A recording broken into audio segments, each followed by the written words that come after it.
السلام عليكم ورحمة الله وبركاته.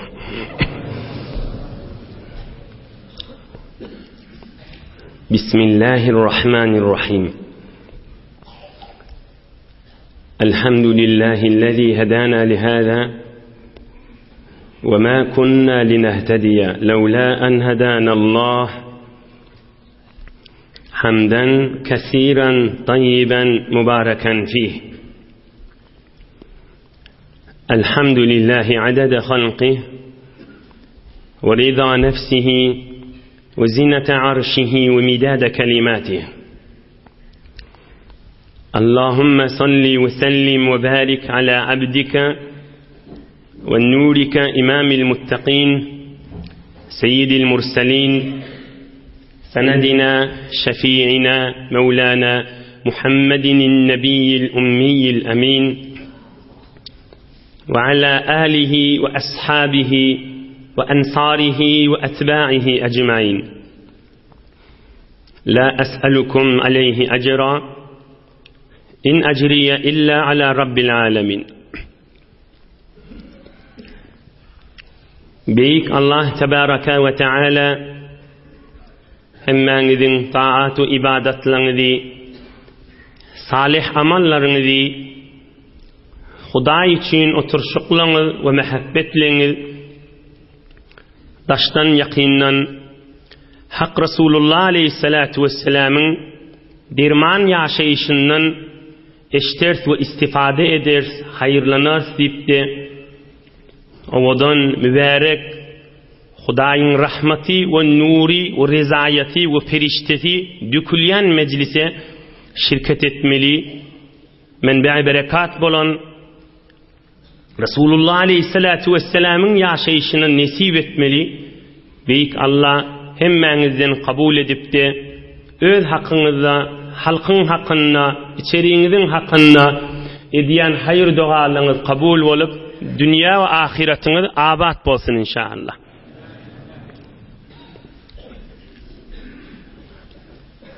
Allah Teala hemmenizin yaşayışında süyücülük, bereket versin. Vatanımız emniyet bolup, abadallık bolup, mescid medreselerimiz yürüyüp dursun inşallah. Hususan şigicede açıqraq gurrun edilecek mesele Resulullah'ın yaşayışından bir gece hadanraq bir hemen nasihat o da hemen üstüne husn-i hateme insan şi bir vefanı ebberenne iman menen geçmen gurrununa Allah koklduğundan hizmetini de yetirer. Büyük Allah hemmemizi iman bağlılık bilen şu dünyadan geçmek nasip etsin inşallah. O kaydirin gurrundu. Mesir ordunu yakın mantığa Dumetil Cendel. Şu mantığın adı, şu yurdun adı şol. Medine-i Münevvere'den takriben 1000 kilometre fasıla Dumetil Cendel liyan mantığa şu tayinin padişahı da Ukaydir. Mesihi padişah. O şu mantığın hemmesi Mesihiymişti. Rum, Bizans, Heraklius'un da hükmünün eteğindemişti.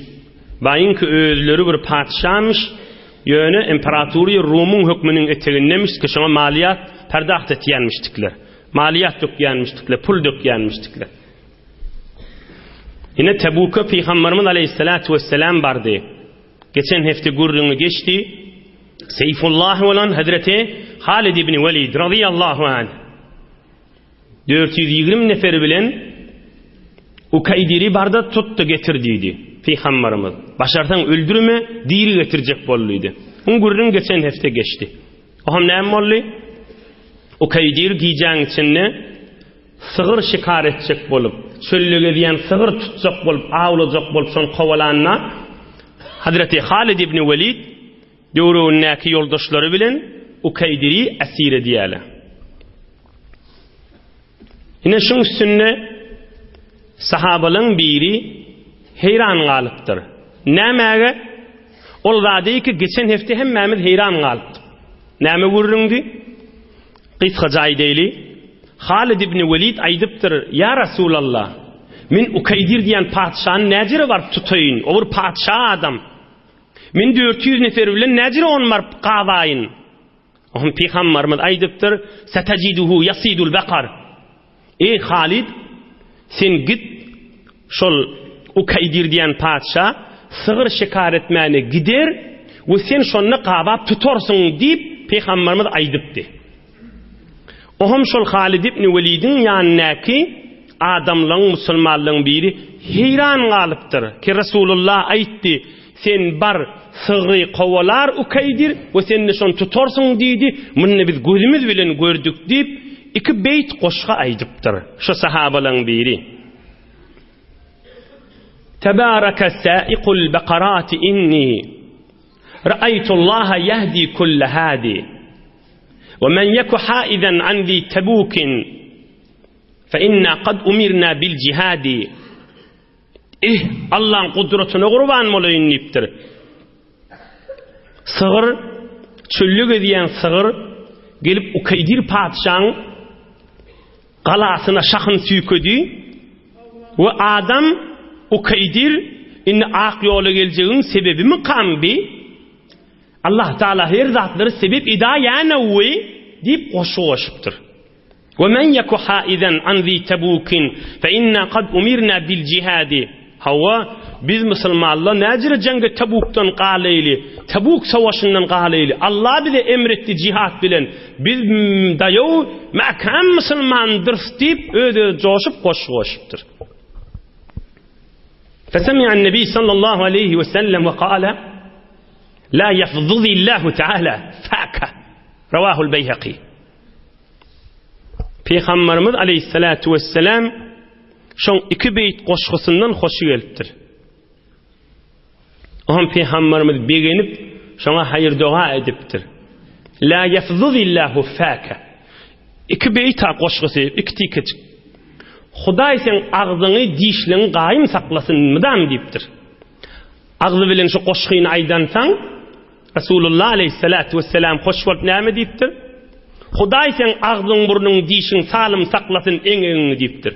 Yani فأتى عليه 90 سنة فما تحرك له الضرس.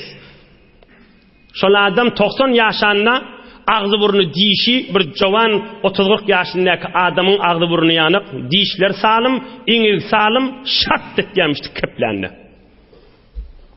Rasulullah aleyhissalatu vesselam begendirip hayır dogatyny alansaň. İki beyt goşgy bilen. Şuň üstünde bir iki ders var. İhlas bilen dinläp duňuz inşallah ikisini hyzmatyňyza ýetirsek gowy. Biri ey cemaatla. Şu sahaba gözü bilen görenseň joşup begenip bir iki beyt goşgy aýtdy. Bir taşyndan gözdeňde bir muhim zat da däl. Ýöne şu az zatda bolsa şu iki beyt goşgy dine bir hyzmatça. Yani 1400 yıl olup bunkun bir Türkmen ýylyň içinde şun gurrunu bolup öti. Ne kadar ha meclislerde agdalanlar şu gurrunu. Yerin toğuluk yerin üstünde ne kadar Müslümanlaryň oturşuklaryna ulamalarymyň milleti eşitdirendirler. Inni gelip ahir zaman darganyk zamanda şun gurrunu edilip öti. Billi weliye azatda bolsa sen diniňe, musulmançylyga hyzmat etseň Hudaýyň ýanyna ulukwan atmışda. Ey cemaat, sen ediyen işin az zatda bolsa Hudaýyň ýanyna erzişi kenmişdi. Biz özümüz dine, musulmançylyga bir gowy iş etsek özümüz az görmeli. Ýöne edip galmaly şonu. Hudaýyň ýanyna ýöne ulukwan atmışda. Näme diýip ilüniň içinde, hususan şäherleň içinde bir zenanalar var, bir adamlar var. 50 ýaşa bartdyrlar şu mahal. Ömrünni bir gedek şu zenana hamana, ömrünni bir gedek bir mihmana, ya bir adama, bir garip gasara, bir derwişe, bir hayır dogasyn almaly adama çay demlep ömrünni bir gedek süýşüren atda şol adam. Bir Allah'ın raziçılığı vardır deyip ay bir mihmandır, ay bir zatdır. Hiç vakt Beske tekabburluğu var. Häzir ömrüni ýadyna salmanlarda bir adama gowluk etmeli, bir ýaxşylyk etmeli, bir dine hyzmat etmeli, bir musulmana ýaxşylyk bir edamalydyr diýip esen şoň wujudunda ýokda. Ey cemaatlar, ulamalar aýdýar, ulama diýenim peýgamberin şagirtleri ha. Yu'ta bi rajulin yawmal qiyamah fala fayuzan bi habbati hanta. Bi habbati hanta fala yazin. ثم يوزن بجناح بعوضة فلا يزن لا حول ولا قوة إلا بالله bir adamlar olacak şoň idin gowy işlerini bir gapdalyk goýjak bolup teridin bir gapdalyna birje arfa ya bogdoy goýanlaryna arfa bogdoy agyr geljek ömrüni bir arfaça birje däne arfa ha şoň agrymça gowluk etmändirdi hop arfany aýyrjaklar bir çiwinin ganatçygyny goýjaklar ömrünü bir gidek sözüre gowluk etmändirdi. Kıyamatda boljak ýagdaý işi. Bir topar adamlara. Ini öz dersimiz ey cemaatlar.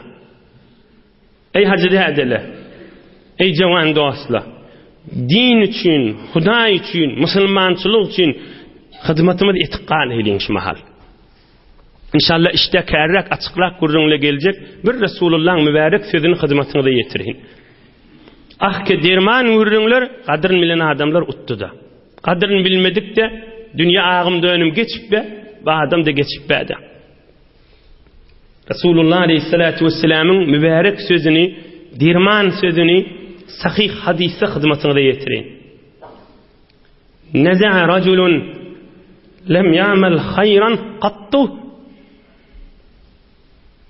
wasna shawkin an at-tariq faqala لأنحين هذا عن المسلمين لا يؤذيهم في رواية الإمام أحمد لعل الله عز وجل يغفر لي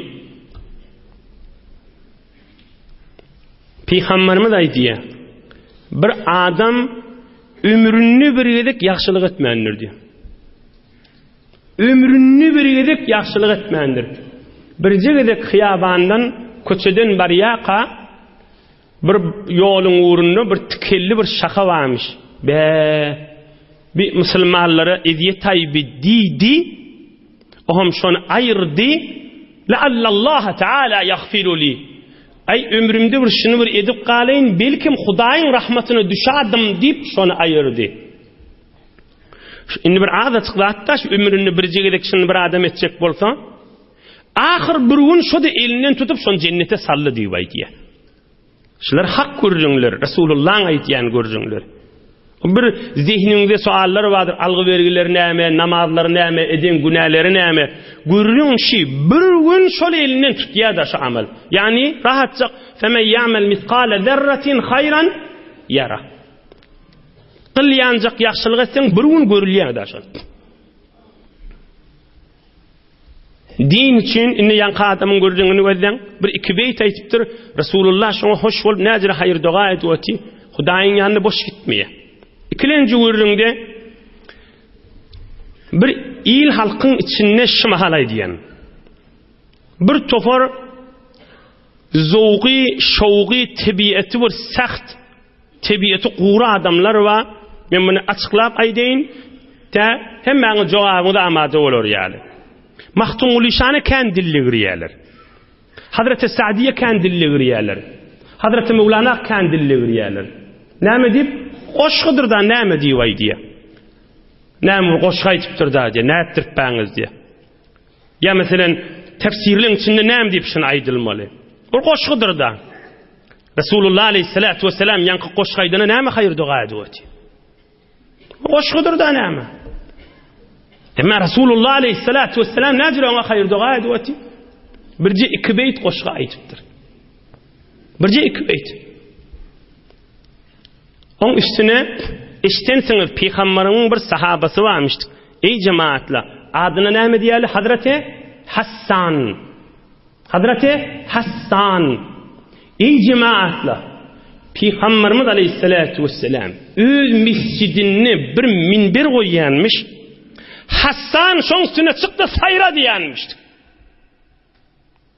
Öz mescidini Resulullah'ın Mescid-i Nebevi'de, Medine-i Münevvere'de bir minber koyuyormuştuk.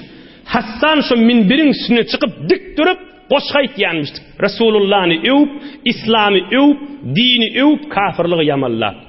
İydi näme diýsen ay? Ohum Hazreti Hassan sayrap qoşqayt diýenmiş da Peygamberimiz näme diýenmiş etekde oturan ýerinde. Yuayyiduhu ruhul Kudus. Cibril şoň agdyny berýär ha diýenmiş. Yuayyiduhu ruhul Kudus. Cibril şoň agdyny berýär diýenmiş. Akıtmışı. Akıtmayışı da kim aydiyoti? Muhammed Habibullah aydiye. Aleyhissalatu vesselam.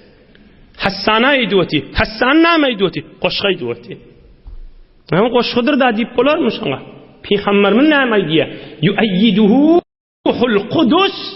Cibril ferişteşin agdyny berýär diýýär.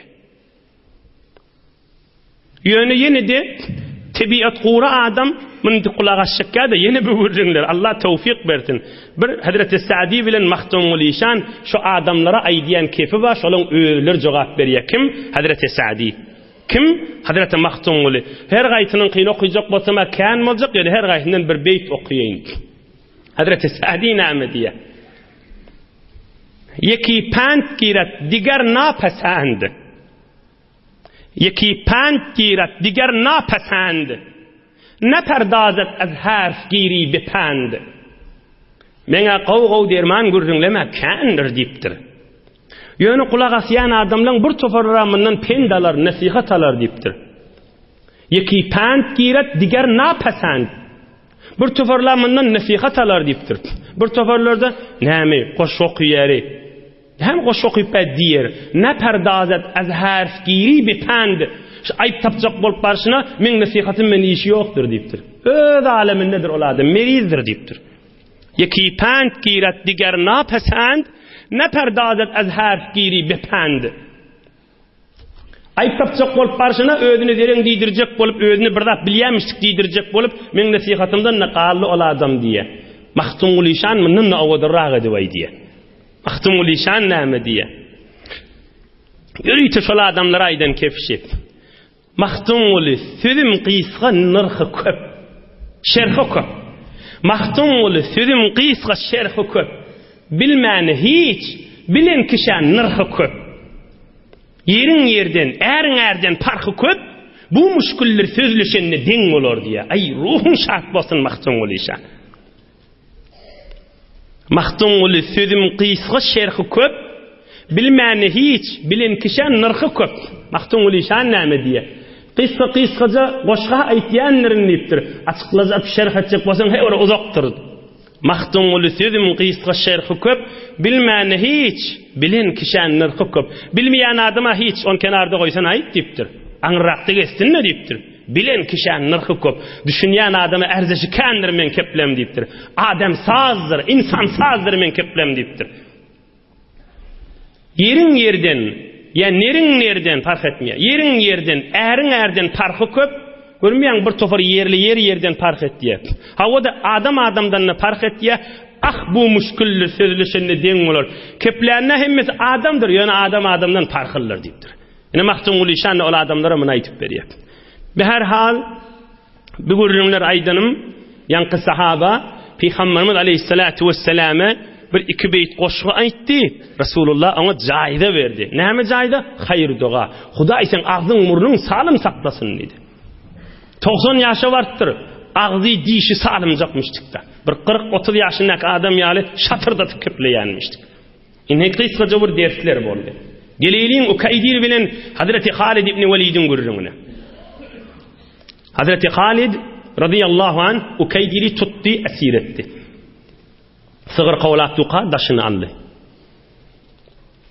Hazreti Halid Ukaydir'e aitti padişaha helleke en ucirake minel qatil hatta atiye bike Resulallah sallallahu aleyhi ve sellem ala en teftahali dume fekale naam. Hazreti Halid aydıptır. Ol Ukaydir de Arap'a yani Mesih'i padişah. Seni men öldürmeyin. Hazreti Halid aydiye Ukaydir'e seni men öldürmeyin. İki şert bilen. Biri Dumetil Cendel sen öz mantagaňy memleketin maňa aç de berdi. Yeni biri Resulullah'ın aleyhissalatu vesselam'ın yanı ikimiz bilecek gitmeli. Seyfullah Halid ibn Velid şey diye. Ukeydir bolya diye. İkisi de kabul diye. Fesalahahu ala 2000 ba'ir ve 800 ra's ve 400 dirham ve 400 rumh ala en yantalika bihi ila Resulillah sallallahu aleyhi ve sellem. Hum sulh ediyorlar. Nemaga? Halid ibn Velid bilen Ukeydir. Ukeydir ay diye 2000 diye 800 koyun 400 zerihi don cingdige iliyen 400 nayda vereyin. Kemana zat diyemeller, inneşine mal ganimet halal cağınışlar, Müslümanlar bölüşmellen. Bolya Resulullah da gideyli diye. Devmeti, mantığamda devmetil cendelle açayın tana diye. İkisi Resulullah aleyhissalatu vesselam'ın mübarek mahzarına bariyalar. Ahum Resulullah aleyhissalatu vesselam karardatnama Halid ibn Velid bilen Ukeydir'in arasındakini yazdırıp Resulullah aleyhissalatu vesselam muhr vasiyat. Qisqaca teberrukan arasındaki karardatnaman okuymanı deslavi bilen ahirlerini okuyup hizmetini de eşittireyin. Resulullah aleyhissalatu vesselam yanındaki yazyan sahabatına yazıp şunay diyedi. Bismillahirrahmanirrahim. Hâzâ kitâbun min Muhammed Resulillah sallallahu aleyhi ve sellem li Ukeydir. Hîne ecâbe ilel İslam ve halâ'al endâde vel asnâm. Ma'a Halid ibn Velid seyfillah. في جومة الجندل وأكنافها لا تعدل سارحتكم لا تعد فاردتكم لا يحضر عليكم النبات لا يؤخذ منكم عشر البتات تقيمون الصلاة لوقتها وتؤتون الزكاة لحقها عليكم بذلك العهد والميثاق ولكم بذلك الصدق والوفاء شهد الله ومن حضر من المسلمين. Büyük Allah'ın adı bilen. Dünya ahir rahmetın dükün Allah Teala'nın adı bilen. Şu bir karardatnama bir yazılan yazıp buyuran Muhammed Resulullah aleyhissalatu vesselam. Şu sulhnama Seyfullah olan Halid ibn Velid bilen Dumetil Cendel'in padişahı olan Ukeydir'in arasında. Ahım ahirine diye şu yazılan zatlar sizin boynunuzda vade vefa yerine getirirsiniz. Allah şahittir, ve şu duran Müslümanlar şahittir deyip muhr vasiye.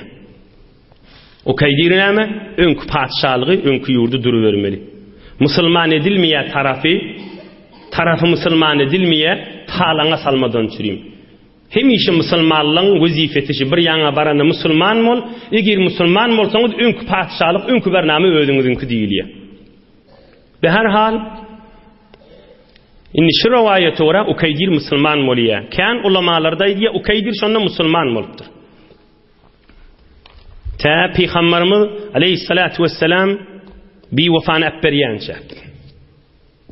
ثم عاد أكيدر إلى دومه فلما توفي النبي صلى الله عليه وسلم منع أكيدر الصدقة ونقض العهد العياذ بالله.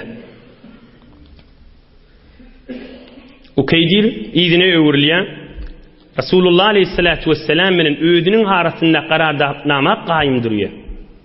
Ta hasana çeli ta Peygamberimiz aleyhissalatu vesselam bi vefan apperiyanca. Ta Peygamberimiz dünyadan geçenne Ukeydir padişah karardatnamanı ayırıp hiç vakt Müslümanlara hiç tat iyi vermeyeni Allah Teala hiç kaysiyiniz iman bağlılığından ayırmasın yine önkü kafir olup oturtturdu. İmanından çıkıptır. Ukeydir Nacirek kıyamete çeli belki ebede çeli Ukeydir radıyallahu anh değilecekti ama o patanı bozup Ukeydir la'anahullah ve qalli. Ukeydir götürüp bilmedi ödünün nığmatını. Ödünün padişahlık ve Resulullah aleyhissalatu vesselam menen qolluşturulduğunu götürüp bilmedi. Ey cemaatler öňüm bolandan soňum bolsun niway diýenler haş türkmenin. Ağıbatım hayır olsun diýilýän gürrüňdir haş. Peygamberimiz aleyhissalatu vesselam dinimizde mıdan tapşırıp dua etmeli diyen zatçı. O da neyme? Husn-i hateme. Husn-i hateme. İlahi bi hakkı beni Fatime keber kavli iman konem hateme. Hazreti Sa'diye etti. Hudaya evlat hocaların hürmetine iman menen dünyadan geçenini digdi. Peygamberimiz Aleyhissalatu vesselam'ın mübarek sözü var. El-a'mal bil xawatim ravahul Bukhari. Ey cemaatler. Hamanı bir adam 4 rekat namaz okuyor. Namazı okuyuptur, 3 rekatını dolduruptur. 4. rekatta rukuda bozuk kısa namazını. Ya secdede namazını bozuk kısa. 3 rekat okuydu, 4'ün de köpsünü okuydu. Ay onda da namaz bolor da deyip bolor may? Bolmaz. Ahırını yetirmekte. Peygamberimiz Aleyhissalatu vesselam aydiye el-a'malu bil xawatim. Amalla ahırını özlemeliyiptir. Bir adam arada tutuyor. Ertinte ikinnetçili aş susuz hem de adrayet ettiye. İkinni olanla ay bir yarım saat kaldı da deyip su içse aradas kamillik bolor mu sana? Bolmaz. El-a'malu bil xawatim. Amalın ahırını özlemeli net yaşlı adam. Ta gün yaşlı inni amal kamil oldu. İkirançılıkta şulim iklivati näme götükliye. Ta hoşalar arfa boğday ele alardı. Erti yığarın iptuqan mahsul elinden istenam bolya? Hiç şey bolya. Erti yığarın iptuqan mahsul elinden iste. El-a'malu bil xawatim. Amallar ahırını özdemeli. Ey cemaatlar, iman baylığında yaşap bəsdə, şun ahir haçan adam dünyadan geçecek bolanlar. İman dünyadan geçen sen alıp gitmeliler. Şondan çürüyüm aytiyanlarla ahir demde iman nip. Ne berde iman gerekken mi deyip soru geliyor. Yok. İman gitsin ki ahir deme var yanca. Eğer berde hamanı bir adam Huday saklasın 60 yaşayanca Müslüman olsa, 60. yaşında kafir olsa, 61. yaşında dünyadan geçti, hiç şey oluyor da ahirin zaylatta. Namazı bozan yanık, aradasını bozan yanık, bir imanını bozdu da. İman ahir deme var yanca bolup durmalı. Şunu alıp gitmeli. El-a'malu bil xawatim diyerler şey. Her bir adam görür hesabı demi, takdiri acalın tafılmaz emi. Mahtumul qalmaz eksigi kimi her kim bara bilse iman kazanır. Bitir avadan aytıptır ha. Her bir adam görür hesabı demi, her kim bir deminin bir hesabı var. Palançı dem çekmeli. Takdiri acalın tafılmaz emi. Adam ölecek bolsa onun hiç yolu yok. Adam ölüye hükmen. İmme mahtumul qalmaz eksigi kimi her kim bara bilse iman kazanır. O ölüme hak deyiptir. Yani iman kazanıp geçen adam gönlünü kimi kalmat deyiptir. Tamam ol kimi kalmadı armağanı yok deyiptir. O iman minin ak iman nip Türkmen aytiyandır. Ak iman minin dünyadan geçecek bolmalı. İnni bivarıda nem etmeli mimir size teberrik bir gurrun okuyup bereyin hizmetini de yetireyim. O zaman iştiyansınız şeytan aydıptır kan iştensiniz. Arafat meydanının kaptanını örttürle şeytani. Şeytan neymiştik? Bili duk. Omurluptur bilinin sünkleri. İkepten petanmış. Aham evliyalığın bir gören adam aytıptır. Ey bitbaht neyem ollu sana deyiptir. Onun için Müslümanlı teverrik yerde dua et diyale. Hudaya men imandan ayırma diyale. Bilinin sünkü de evliya deyiptir. Atavavılamızın aydiyan rahat kişi. Hudaya iman baylığından ayırma. Hudaya iman amandan ayırma diyeyim ya may. İman avroydan ayırma diyeyim ya may. Atavavılamızın aydiyan rahat. İn adam bir ulemalığın miri İmam Azam'ın zamanına ağlap duranmış da.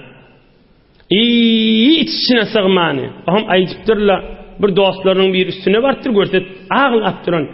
Nehme ol edin günahlen mami deyiptir. Onu bir zat yadımı düşönüne günahleme saman çadı olup gözüme görüne nak deyiptir. O nehme zat? Ahir demimde iman minin giderin mi ya imansız giderin mi yadımı düşönüne ennamzam ıskandan kaçıya deyiptir. Aham nehme etmeli? Hudaydan dilek durmalı. Yani Türkmenin dilegi. Hudaya imandan ayırma demeli. Çaydan son, nahardan son, gezberken, olan son arasında, doğançıkların arasında, gülüşüp tuğkan, otuykan, tükanın içinde, akşam oturuşuklarda, toyda yasta olsun. Hudaya imandan ayırma demeli. Hudaya imandan ayırma deyip günü bir gedek dilesen belli dem, hükmen bir kabul olacak. Hükmen kabul. Sen iman dilavetinde Allah Teala'dan. Ine bir teberrük size hizmetinde okuyup vereyim. Ra'a ba'du salihin en-nebiyyel Mustafa sallallahu aleyhi ve sellem fil menami. Fekale ya Resulallah ud'u li.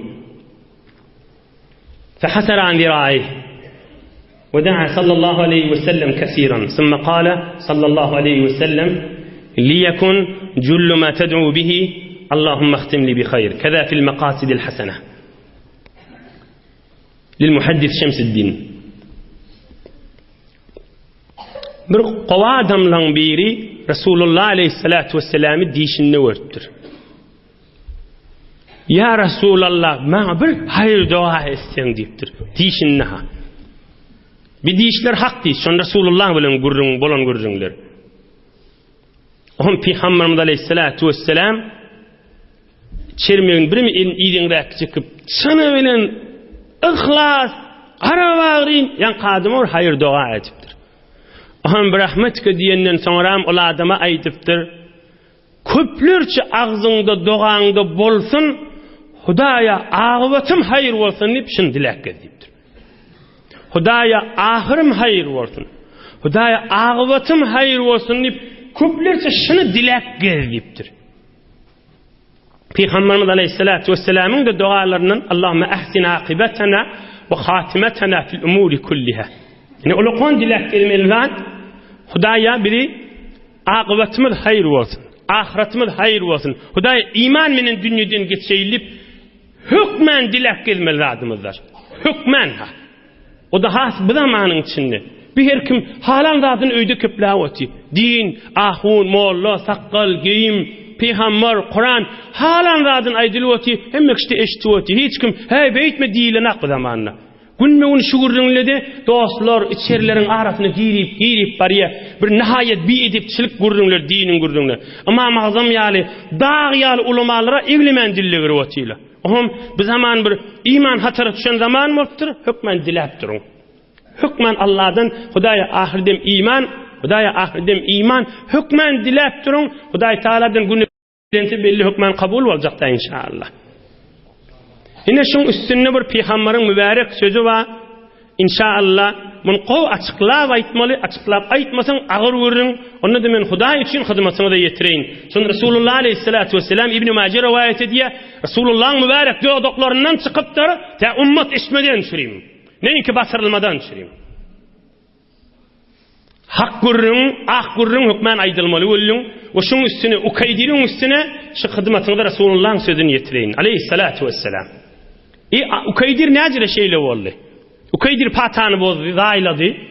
Kafir bolup dünýeden geçdi. Qala sallallahu aleyhi ve sellem: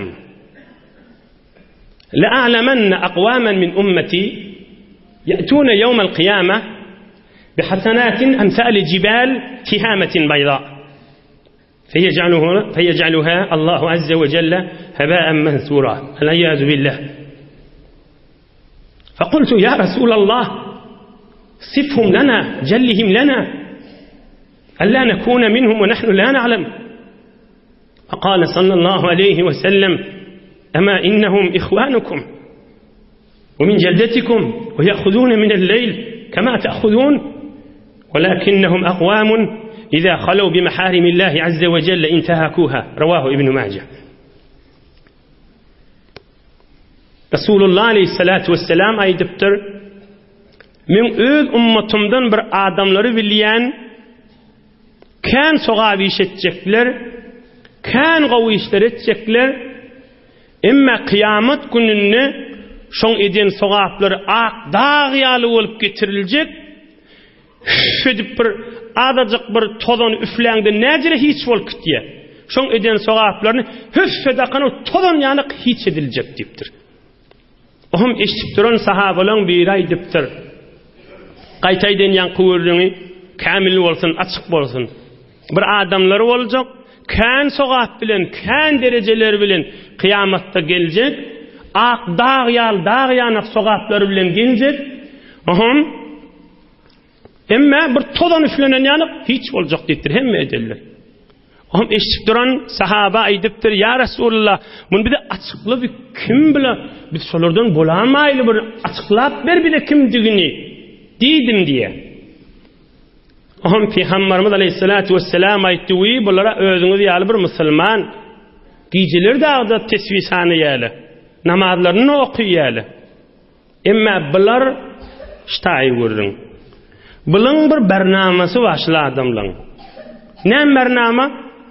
Fakat gözleşip tuğlu bir halvat gelsin ki günah etsildi. Şu adamlardan savulsalı günah ediyorlar da. İza halav bi maharimillah intahakuha. Adam yok olsa günah edeceklerine. Fakat adamlardan çekinyorlar deyiptir. Halvette fakat günah ediyorlar deyiptir. Yine bir soru geliyor. Men yaxşı inşallah Allah kokladığından açıklayayım deyin. Hala ayttık Resulullah aydıptır, bir adam tikenini ayırdı ve kıyamet elinden tuttu. Bir adam dağ yal soğa besiptir, hiç oluptur. Bunun cevabı neyme? Ünkü adam ömrünü bir yaxşılık etmekti, tikeni ayıran adam, ol çın Müslüman, yani günah edip be özü narahat. Günahsını özü narahat. On eden sogapları birun elinden tutuyor. Ama bir adam mara. Kim? Halvette günah etiyor diye. Bir sogap iş ediyor tiha.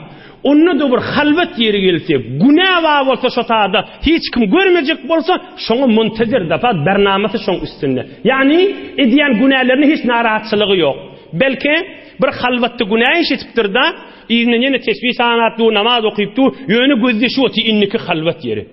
Hatsan yine o halvet yeri götün günahı iş etsin, harami iş etsin. Aslen Allah'a ihtiram koymaya deyiptir. Şola adamların sogabı todan yal hiç olacak deyiptir.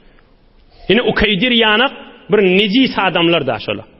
Yani Ukaydir padişahmış da Resulullah'dan çekinip kesip verilmiştik da. Ama Resulullah dünyadan geçenini eşitiptir, kafir oluptur da. Peygamberimiz dünyadan geçenliğini eşitiptir. Ay ne olacak belli de iyiydi diye kana kafir oluptur. Ne olacak belli de diye kana kafir oluptur. Bir ovalardan, daş yerlerden, odul mahallesinden çıkınyan adam, odul ovan, gillece, dayda, ağa inden çıkınyan adam, hamana şehrin bir halvat yerine, doğunların aşından daş yeri göçüye, Allah'ın yadından çıkarmasın. Allah'ın yadından çıkarmasın. Gen yere göçüptür, hiç kim görmeyecek yerde.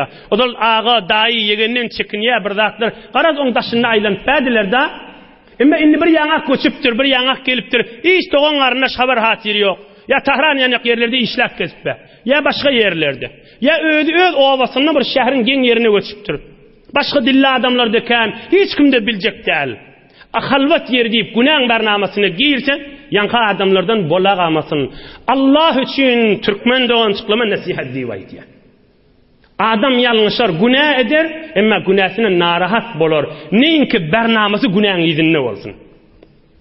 Hiç kim görmeyecek yeri diye kana, Allah'ın görmeyecek yeri olmadı ahim. Allah hazır nazır ki, iman mı arahim? Kursakta nuri iman mı? Keşi nuri imanı ahirete kaşın alıp gidecek bolmalı. Ama yankı bernama, ama bir qabatdan bir qabada göçüptür, ya obadan bir şehre, ya şehrin bir yerinin, o da doğanlarının arasından gengrek yere göçüptür, bernaması halvat günah olsa, hatar olur. Yigitleri bu dünya şuna tımsallar, bark uran asmanına baran eğlenmez diye mahtum oluşan. Yigitleri bu dünya şuna tımsallar, bark uran asmanına baran eğlenmez. Mahtum oluşan näme diye? Yine 5 dakika vaktimiz var. Mahtum oluşan näme diye? Cavan dost deyiptir. Ey yaşacı oğlan, ey gül oğlan, ey Türkmen oğlan, ey bal oğlan. Mahtum oluşan näme diye? Yigitler bu dünya şuna tımsallar, bark uran asmanına baran eğlenmez. Bir kade güfür şakır boliye, rado bark boliye, göğün güfür diye, be dolu ilacak o diyen, hiç tat bir patır putur boliye, yağın yağacak yali, iyidinden görüyen, yaktı gün çıkıvati. Dünyada edil şol direktir. Bir kalmagali dağacak yanak, bir pullu olup gidacak yanak, bir avadallık bilen süracak yanak, iyidi hiçtir deyiptir. Tamam mı? O kaydirin gurrunun vede nem molli? Resulullah dünyadan geçenine kafir olli. Hop nem molliydi? İnne Ebu Bekir'in Siddiq radiyallahu anh كتب إلى خالد بن الوليد يأمره أن يسير إلى أكيدر ليقتله. Dünyadan geçenne Halife Resulullah Hazreti Ebu Bekir Sıddık radıyallahu anh Halid ibn Velid'e nama yazdır. Gidersin Ukeydir'e kaşın leşker keşi edersin, Şam'a kaşın baryakan Ukeydir'i öldürürsün deyiptir. Şam'a kaşın baryakan Ukeydir'i dargadarsın deyiptir Hazreti Ebu Bekir Sıddık. Kim? Halid ibn Velid radıyallahu anh. O zaman esir eden Hazreti Halid itti yeni şunu iyi vertir Hazreti Ebu Bekir Sıddık. Hazreti Halid ibn Velid Seyfullah Allah'ın keskir kılıcı. Şuna kaşın uğrap yeni tutup öldürttür da şunu. Yigitleri bu dünya şuna tımsallar bar urun asmanına baran eğlenmez. Ne mollu Ukeydir? Bir güfür şakır men padişah näme hahay vahay geçti tamam mol. Üstünden 1400 yılda geçiptir. İman baylığıdır adamı perişte ediyen, adamı günündürüyen, adamı saadet veriyen, insanı nurlu ediyen, insanın zindigisine mana veriyen, insanı asmallarda yaşat veren yâlı ediyen, şuna iman baylığı divaydılıyor. Hemmesi hiç oldu. Adacık vaktin içinde kafir olup öğüdün zaylanı kaldı. Näme? Peygamberimizden çekinyenmiş, dünyadan geçti. Hay idi näme olacak belli deyip hamana qabatta, halvatta tamam oldu deyip yine günaha girdi. Ama bir iman dünyadan geçti nauzu billah. Allah Teala hemmenizi Resulullah'ın yaşayışını eşteyleyip oturuyorsunuz Resulullah'ın hürmetine. İman baylığı bilen bir vefane etberip gitmek hemmenize içerliğiniz bilen, dost yarlığınız, qovur yarlığınız bilen büyük Allah nasip etsin inşallah. Hudaý Taala ümmeti İslami'nin rahmetine salsın. Ümmeti Muhammedi aleyhissalatu vesselam mağfiretine salsın. Allah Teala tamam Müslümanlar islahına salsın. İman baylığından ayırmasın inşallah.